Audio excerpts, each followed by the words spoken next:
said that in order to be an entrepreneur, you have to be a little bit crazy. Well, I mean, I think that to be an entrepreneur in Africa, you have to be raving mad. That is, you have to be completely crazy. Because no one in their right mind, knowing the environment, would actually take their hard-earned money and invest in Africa, knowing what they would know later on. And so the fact that you're raving mad and they're crazy is actually a very helpful thing when you're doing business in Africa. So we experienced some difficulties, and I think the first clue was when the tax guy came up.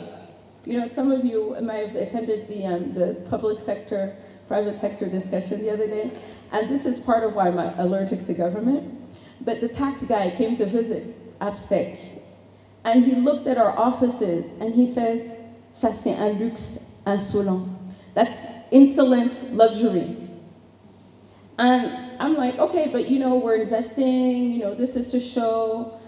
And the next week, we got a bill for almost $2 million in taxes. And over the course of a couple of years, our offices were actually sealed about 10 times by the tax officials, especially on Fridays, you know, that Friday, like right before the long weekend, hoping that maybe we would encourage them to reopen. And so we also experienced other heartaches, you know, where your phone bills are extremely, you know, your mobile phone bills are extremely high, and realized that actually people were running call boxes and billing the fees to our accounts. Experienced lots of other challenges. One customer we had, the largest customer we'd had on the African continent, decided that, well, there was a $3 million bill that they just didn't have to pay. They wouldn't pay it, and there was nothing we could do about it. And they actually came to my office one day and said, "What are you going to do? You're small. If you try to go after us, we'll actually crush you." So in the course of that, what happened to AppsTech and what happened to me? Total failure. So we lost 80% of our staff had to be laid off. We went from 7 offices to 2 offices, and we were just a mere shadow of what we had been before. And this failure is not, you know, I'm talking about, I don't want to discourage anybody. And a lot of times as entrepreneurs, they tell you failure is good. But let me tell you, when you're experiencing failure, it doesn't feel so good. It really doesn't feel very good. But in any case, you take that failure and you can do 2 things, right? You can take that madwoman spirit and turn it into negative energy. Or you can take it and turn it into what I call entrepreneur energy. And entrepreneur energy, that's that energy that gets you to overcome mountains, to cross bridges that don't exist, to do the impossible. That's what I call entrepreneur energy. And so I harnessed that entrepreneur energy and I said, okay, it looks like I failed, but I'm an entrepreneur and I'm going to come through this. And so if you notice, when I was talking about some of the challenges we experienced, I didn't talk about technology. They were all about the environment, the business environment that we were working in. And so how do we now create an environment where all startups can thrive? And that's been my journey since what I called my experience of the crash of 2004. So in addition to AppsTech, and we're not where we were at that time, but we're back to about 4 offices, still on 3 continents. We've retained some of our staff, some of the original staff in the US, some of the original staff in Cameroon is still with us 15 years later. And we've also created some organizations. So one of those is called Active Spaces. Remember when I was talking about the Africa Technology Forum? Well, we actually had to fold that in 2005 because it was funded by AppsTech and we couldn't sustain the costs anymore. And so, but we still had an opportunity, and with some partners, we opened Active Spaces, which was one of the projects. And so the African Center for Technology Innovation and Ventures became Active Spaces. We have 2 locations, one in Douala one in Boya. And Active Spaces is a tech hub meant to support young technology entrepreneurs. So we give them not just office space, not just an internet connection, not just mentorship, but we give them real life exposure and experience and support to help transform their idea into a real business. And one of the things we actually provide is advice from tax advisors, from lawyers, that sometimes as tech entrepreneurs, we overlook. And so all of that is part of the support that we're providing through Active Spaces. And then the next organization is called CAN, Cameroon Angels Network.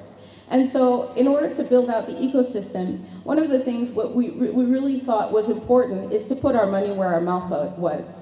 It's very easy to say, yes, invest in tech entrepreneurship in Africa, but you need to also invest in those tech entrepreneurs. And so we created this organization with some other, not necessarily tech, but other entrepreneurs to invest in Cameroon startups. And this year, we're investing about $80,000 in Cameroon startups.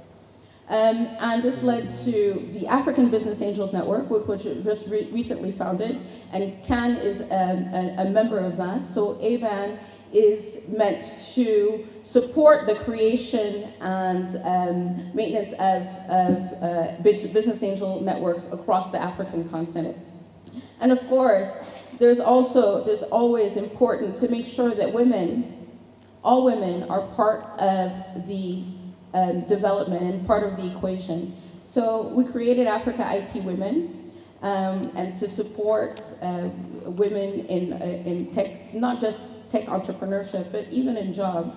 And we provide training. So what we do, for instance, we'll have free training. It's free for women, and men have to pay. And so that supports the cost of the training. But we have serious technical training, and it's seen a lot of success so far. And this is my new baby. It's called IO Spaces. We just launched last week in Washington, D.C., actually in Silver Spring, Maryland. And IO Spaces is some of what I learned from Active Spaces. So I'm actually taking now knowledge and experience that I gathered being an entrepreneur in Africa, and I'm taking it back to the US to support African entrepreneurs that are in the diaspora and Africans that are in Africa that need a US presence. So IO Spaces is also a tech hub. It's also a co-working space.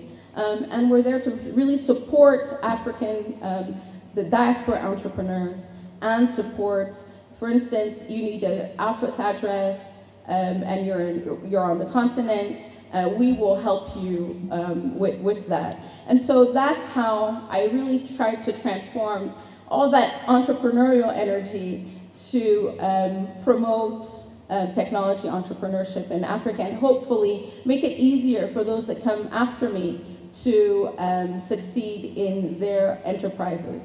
And this is Elearning Africa, so I really wanted to spend a couple of minutes to describe two of the startups that I've been working with that are e-learning startups. One of them is Cuisine, and Cuisine provides a platform that provides information, Wikipedia access, course materials, without internet access. So through a network that they've created, you have access to content without needing the internet.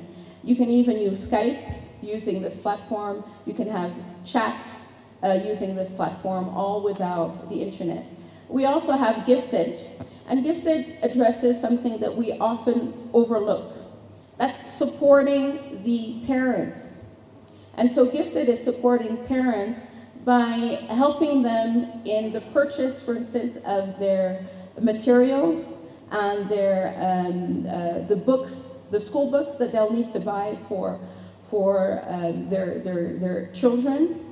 And so you go to the Gifted website and you choose your school, and the entire curriculum shows up and all the materials that you need to purchase, and you can pay it over time so that you can start through mobile money, start paying slowly and surely so that you don't have this huge amount of money that you have to pay at the end of the month.